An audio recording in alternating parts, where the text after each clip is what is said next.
తాకట్లో ఉన్న మీ బంగారాన్ని విడిపించి ఆ రోజు ఆన్లైన్ రేటుకి కొంటాం. Sharma gold company. నమస్కారం అండి ప్రేక్షకులందరికీ ఉగాది శుభాకాంక్షలు. ఈ పరాభవనామ సంవత్సరంలో ద్వాదశ రాశుల వారి జాతక ఫలితాలు ఏ విధంగా ఉంటాయో తెలుసుకుందాం. వివరించేందుకు ప్రస్తుతం మనతో పాటు ఉన్నారు భారతీయ శంకర పీఠం వ్యవస్థాపకులు, ప్రముఖ ఆధ్యాత్మికవేత్త, జ్యోతిష్యులు, బ్రహ్మశ్రీ అన్నవరపు తిరుపతి మూర్తి అవధాని గురువు గారు. వారితో మాట్లాడి రాశి ఫలాలు తెలుసుకుందాం. గురుగారు నమస్కారం అండి. ఓం శ్రీ మహాగణాధిపతయే నమః. గురుగారు, తులారాశి వారి జాతక ఫలితాలు ఈ పరాభవనామ సంవత్సరంలో ఏ విధంగా ఉన్నాయో తెలియజేస్తారా? చిత్తార్థం స్వాతి విశాఖ త్రయస్థుల అని అంటారు. ఇందులో ప్రధానంగా చూసుకున్నట్లయితే చాలా జాగ్రత్తగా ఉండండి ప్రతి ఒక్కరూ కూడా. ఈ తులారాశిలో రాజకీయ పరంగా ఉన్నవారు ఎవరైనా ఉన్నారంటే తస్మాత్ జాగ్రత్త. అకాల ప్రభావాలు చాలా రకాలుగా, అకాలము అనేటువంటి వాటికి కొన్ని రకాలకి అకాలము అని మనం వాడతాం. అది కొన్నిట్లకి మేము చెప్పడం కూడా ధర్మం కాదు. అంటే కాలం కాని కాలంలో వచ్చేటువంటిది అకాలము.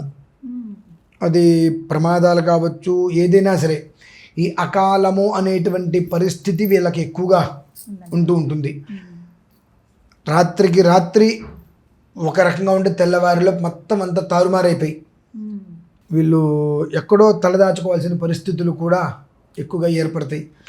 గురు చండాల యోగంలో ద్వైపాక్షికంగా దుర్యోగాన్ని ఎక్కువగా వీళ్ళకి ఆపాదింపబడుతుంది. అది చాలా ఎక్కువగా. ఇందులో మనం చెప్పుకుందాన్ని చూస్తే చిత్తార్థం స్వాతి విశాఖ అనుకున్నాం. ఈ చిత్త అనేటువంటి దానికి ఏమో కుజుడు అధిపతి, స్వాతికి రాహు అధిపతి, విశాఖకి బృహస్పతి అధిపతి.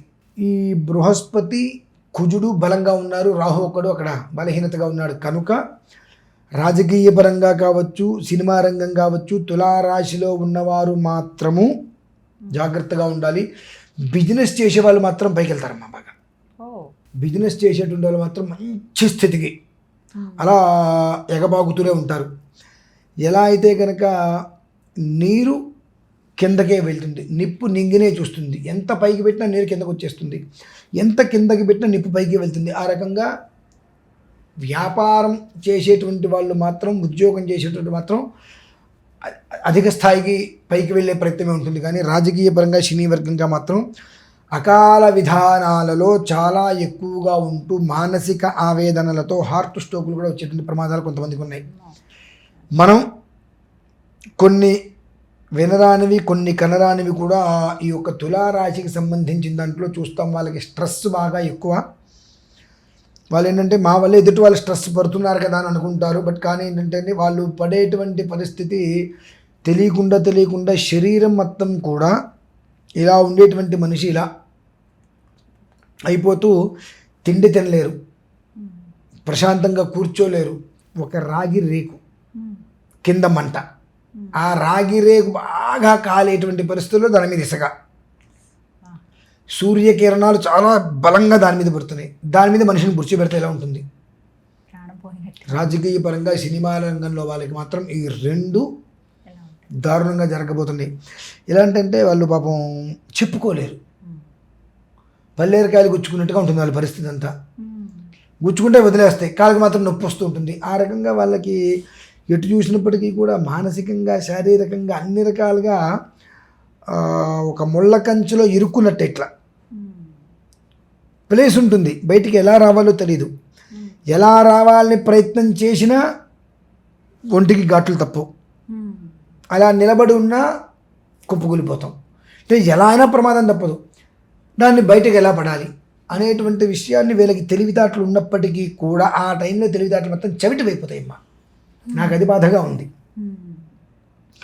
ఆ టైంలో తెలివితేటలు మొత్తం చెవిటి అయిపోతాయి. గురువు కుజుడు ఇద్దరు బలంగా ఉండి బలహీనత ఉన్నటువంటి అక్కడ రాహు నక్షత్రం ఏదైతే ఉందో దాని మీద గట్టిగా ప్రెజర్ పెట్టేశారు. సేమ్ టైంలో గురువుకి కూడా కుజుడిని చూసుకొని ఎండ, కుజుడు మంత్రి, కుజుడిని చూసుకునే బృహస్పతికి ఎండ. కానీ ఆ సమయంలో ఆయనకి స్వవిధానంలో బలం తక్కువ. కాబట్టి ఇప్పుడు అక్కడ కుజుడు ఏం చెబితే అది చేయవలసిందే.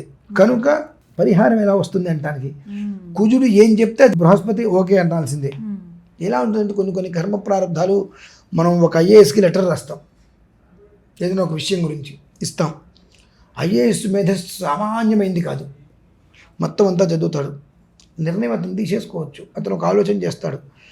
అటెండర్ని పిలిచి అడుగుతాడు, ఇదేంటనగానే సార్ ఇది కరెక్ట్గా సార్ నన్ను అడిగావు కాబట్టి నేను ఎట్లా చెప్పాలి, నీకు ఫేవర్గా చెప్పాలి, ఇది చేస్తూ నువ్వు ఇబ్బంది పడతావు నేను చెప్తాను కదా, నాకు అక్కడ నీ ముందు దగ్గర చెప్పగానే ఇంతటి ఐఏఎస్ బ్రెయిన్ పనిచేయదు. అటెండర్ చెప్పిందే వింటాడు. ఓకే ఇది ఈ అప్లికేషన్ పక్కన పెట్టాయి, ఒక్క సొంతకం పెడితే 10 మంది జీవితాలు బాగుపడతాయి, కానీ అటెండర్ చెప్పిన మాట పక్కన పెట్టేసి నువ్వు ఆ స్థితి ఇక్కడ ఏర్పడుతుంది. కాబట్టి ఈ తులారాశి వారు సాధ్యమైనంత వరకు కుజుణ్ణి సుబ్రహ్మణ్యేశ్వర స్వామిని ఆరాధన చేయటం చాలా ఉత్తమం. అందులోనూ ఎంత వీలైతే అంత సుబ్రహ్మణ్య ఆరాధన చేస్తే, సుబ్రహ్మణ్యేశ్వర ఆరాధన చేస్తే కుజుడు సంతోషపడతాడు. కుజుడు సంతోషపడితే బృహస్పతికి కాదులే నాయన నువ్వు వాగు అంటాడు. బృహస్పతిని నువ్వు వాగు నాయన ఇప్పటిగా సమయం ఉంది నేను చెప్తాను అంటాడు. కుజుడి మాటకి గౌరవం ఇచ్చి బృహస్పతి శాంతిస్తాడు. అప్పుడు ఈ యొక్క రాహు నక్షత్రంలో ఉండేటువంటి మన వ్యవస్థ అమ్మయ్య పర్లేదు, ఇప్పటికి నాకు గండం గట్టెక్కింది, ఇంత గట్టిగా ఉన్నటువంటిది కాస్త వదిలొచ్చింది, కాబట్టి ఇలా ఇలా ఇలా ఇలా జాగ్రత్తగా పైకి వచ్చేద్దాము, కొంచెం కొంచెం గీరుకుంటే పెద్ద కష్టమేం కాదు అనేటువంటి స్థితి వాళ్ళకు వస్తుంది. కాబట్టి సాధ్యమైనంత వరకు సుబ్రహ్మణ్యేశ్వరుని ఎంతగా నువ్వు ఆరాధన చేయగలిగితే నీకు కుదురుతుందా, చక్కగా సుబ్రహ్మణ్యేశ్వర స్వామి వారిని విగ్రహాన్ని, అది సర్పరూపం కావచ్చు ఏదైనా సరే, ఒక 6 రోజుల పాటు దానికి చేయవలసిన అన్ని రకాల విధానాలు పూర్తి చేయించి వాయు ప్రతిష్ఠ చేయమని చెప్తా. యంత్ర ప్రతిష్ఠ కాకుండా యంత్ర ప్రతిష్ఠ చేయాలంటే నువ్వు ఒక మందిరం కట్టుకుని అందులో యంత్ర ప్రతిష్ఠ రోజు నిత్య ధూపదీప నైవేద్యం దానికి పెట్టాలి. నీ జన్మాంతం పెట్టాల్సిందే నార్మల్గా అయితే.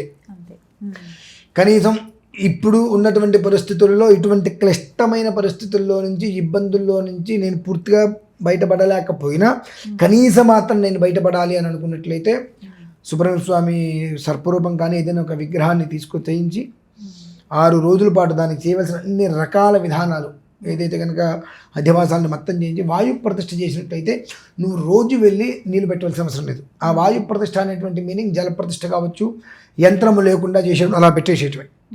అంటే వాయు ప్రతిష్టలో కూడా చర ప్రతిష్ఠ ఉంటుంది ఒకటి. ఆ వాయు ప్రతిష్టలో రెండో విధానం చర ప్రతిష్ఠ. అలా కనుక చేసినట్లయితే ఒక 45% నువ్వు 45% నువ్వు బయటపడ్డావంటే నీ జన్మధన్యమే. ఆ ఒక్క విషయం వాళ్ళు గమనించి వాళ్ళ జాతకాన్ని కూడా పరిశీలించుకోవడం శ్రేయస్కరం. ఈ రాశి వారు ఏమాత్రం అవకాశం ఉన్నా పరాభవనామ సంవత్సరముచే పరాభవం లేకుండా ప్రశాంతంగా ఉండడానికి 8 రోజుల ముందే తిరుమల మహాక్షేత్రంలో అష్టలక్ష్మి మహాయాగం అనేటువంటిది చేయ సంకల్పం జరిగినది. దేవేంద్రుడు స్వర్గానికి అధిపతి, ఆయనది జ్యేష్ఠ నక్షత్రం, ఆ రోజు ఆ నక్షత్రం ఉంది.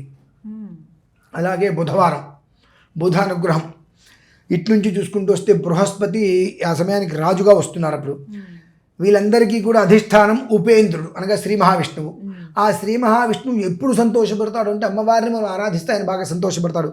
ఆ కారణం చేత తిరుమల శ్రీవారి యొక్క పరిసరాలలో అష్టలక్ష్మి మహాయాగం అనేటువంటిది సంకల్పం జరిగింది కనుక ప్రత్యేకంగా ప్రతి ఒక్కరూ కూడా ప్రత్యక్ష పరోక్షంగా కానీ ఆ ఒక మహాకర్తులో పాల్గొనగలిగితే ఆ పరాభవము అనేటువంటి నామం నుంచి బృహస్పతి యొక్క అనుగ్రహం కలిగి ఆ శ్రీ మహావిష్ణువు తోడి ఉండి పరాభవము అనేటువంటి దాని నుంచి మనల్ని ఏమాత్రం అవకాశం దూరంగా ఉంచడానికి చాలా అవకాశం ఉంది కనుక అది దృష్టిలో ఉంచుకొని 12 రాశుల వారి కోసం ప్రత్యేకంగా నిర్వహిస్తున్నటువంటిదే ఈ యొక్క అష్టలక్ష్మి మహాయాగం 11వ తారీఖు మార్చి. అందరూ పాల్గొనొచ్చు కదండి, ప్రతి ఒక్కరూ పాల్గొనవలసిందే. 27 నక్షత్రాల వారు తప్పకుండా పాల్గొని తీరవలసిందే. దీనివలన వాళ్ళకి జరిగేటువంటిది ఆ రోజు నుంచే, ఎప్పుడో కాదండి, ఆ రోజు నుంచే యుగాదిలోపు రోజుకు ఒక రకమైనటువంటి ఆనందాన్ని వాళ్ళు చూడగలుగుతారు. అది మాత్రం నేను ఖచ్చితంగా చెప్పగలనమ్మా. 1,000,000 విప్పపూలతో హోమం చేస్తున్నా. అద్భుతం.